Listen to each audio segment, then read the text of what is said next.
Hello guys, once again Ijaz Hidayat आपके साथ है और आज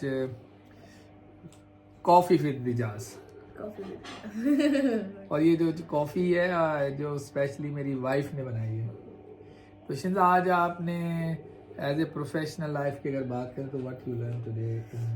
व्हाट आई लर्न टुडे, आज बहुत ही एक प्यारी सी क्लास ली थी। किस चीज की प्यारी सी क्लास? आज प्यारी सी क्लास थी हमारी एक्मो के रिलेटेड। ECMO Okay. की एक मशीन होती है, लाइक एक्मो की डिफरेंट मशीन है। हाँ। तो जो आज हमने जिस मशीन के बारे में लेसन था हमारा, वो That was था Centrimag. Centrimag is a device which helping in which help in the flow the blood, ताकि maintain ECMO की सपोर्ट करेगा।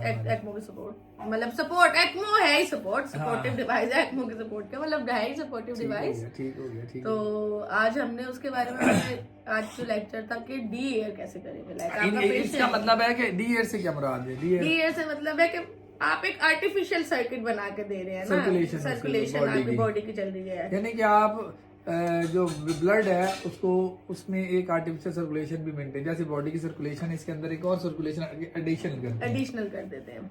वो क्यों करते हैं? ताकि हम हार्ट को सपोर्ट कर सके। हार्ट को सपोर्ट कर सकें, एक्मो, पहली बात तो ये है कि आपको हाँ। एक्मो पता होना चाहिए कि क्या है। जैसे 2 डिफरेंट टाइप के एक्मो होते हैं। ठीक है। बट अभी हम उस टॉपिक पे नहीं थे कि किस पे, मतलब कि कौन सा एक्मो किस टाइप का होता है। ये मतलब कि ये है कि आप एक्मो का मतलब है कि आपका अगर हार्ट फेल है तो हार्ट को सपोर्ट करेगा, ठीक है। लंग्स में इशू है तो लंग्स को सपोर्ट करेगा, मगर ये सपोर्टिव डिवाइस है, परमानेंट नहीं है। ठीक है। एट द एंड एक दिन आपको इसको रिमूव करना ही है। ठीक है। तो जब हम पेशेंट को सपोर्ट कर रहे होते हैं तो उसके अंदर 2 होते हैं। अगर आप वीवी एक्मो और वी एक्मो, ठीक है। तो जो डैडी के व्लॉग्स देखते हैं उनको पता ही होगा वीवी एक्मो और वी एक्मो का। सो ये दोनों में काम आ जाएगी ना? हाँ, ये नहीं, मशीन तो आपके दोनों में काम आएगी। ठीक है। तो आज हमारा टॉपिक ये नहीं था कि वीए या वीवी, हमारा ये था कि अगर सर्किट है, हमने पेशेंट को लगाया, चाहे वो वीवी है चाहे वी है। और आप जो डिवाइस यूज कर रहे हैं वो सेंट्रीमैग जो लिवर्ट्रॉनिक्स मशीन है वो आप यूज कर रहे हैं। सेंट्रीमैग यूज कर रहे हैं। उसमें एयर अगर उसमें एयर आ जाती है तो आप उसको कैसे डी एयर करेंगे, और एयर आएगी कैसे, लाइक आने की वजूहत। अच्छा, चलो यही सवाल है।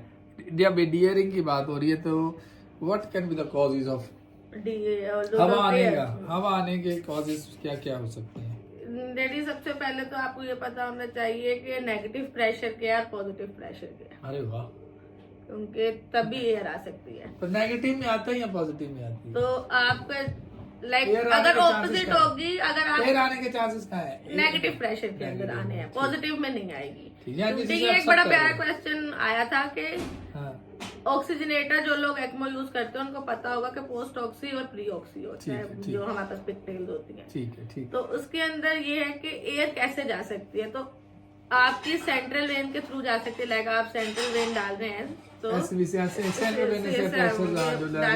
सीवीपी आप डाल रहे हैं तो उस टाइम आपकी एयर जा सकती है, चांसेस है। बिल्कुल। ठीक है।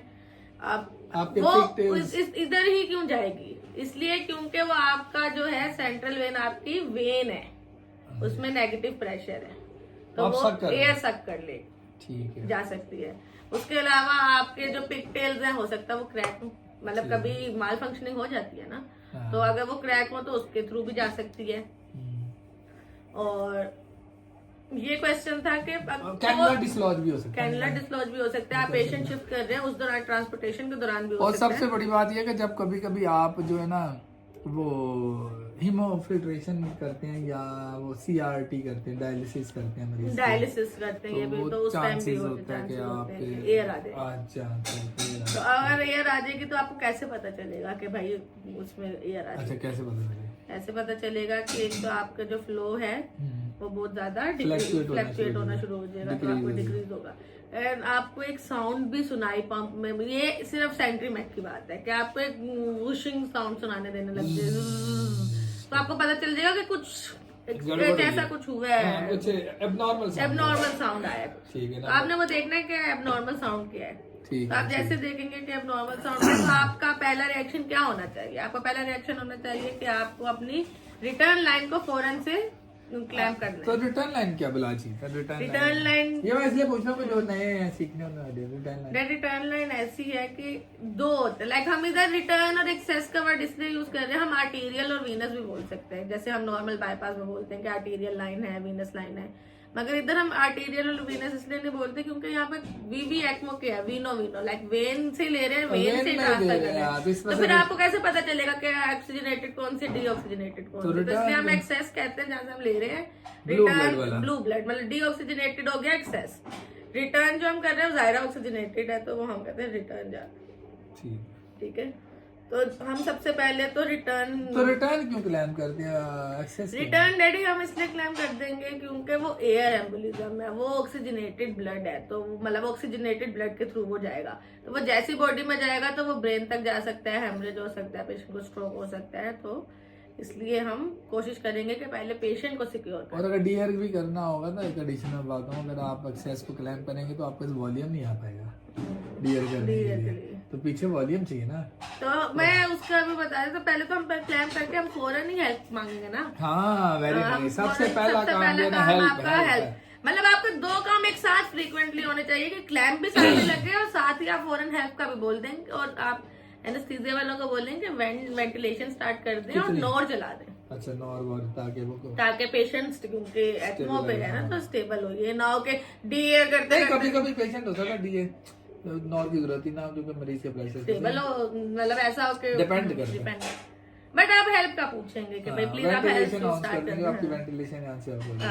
अब ये हो गया, अब आपने जैसे तो क्लैम कर दिया, साथ ही आप अपना पंप ऑफ भी कर देंगे। ठीक है, बिल्कुल स्टॉप कर देंगे। जब आपने पंप स्टॉप कर दिया तो उसके बाद आप क्या करेंगे, आप 60 सीसी वाली सिरिंज होती है वो आप अपने पिगटेल पे लगा देंगे। कौन से पिगटेल पे? जो बीच में है, P3 से मुराद है कि प्री मेम्ब्रेन आप वहां पर अपना लगा देंगे।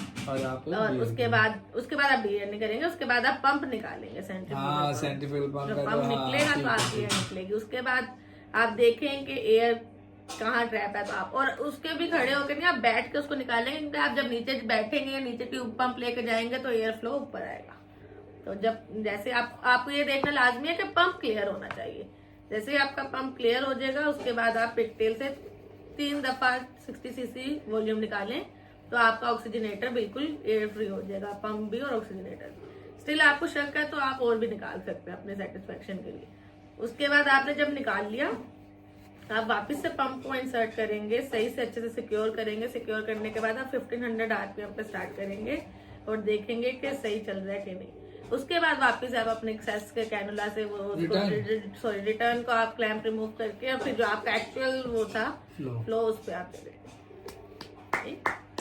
Very nice. तो आपने आज सेंट्रीफ्यूगल पंप और लेविट्रॉनिक जो सेंट्रीफ्यूगल पंप के भी, और ऐसा भी हो सकता है ये कि एकदम से अगर आपने सही से बबल नहीं निकाले तो आपको वापस से आपने पंप स्टार्ट कर दिया, फिर एकदम से बबल कभी जब 2 चीजें होती है इसके अंदर। एक तो आपने मैंने एक चीज तो मिस ही कर दी।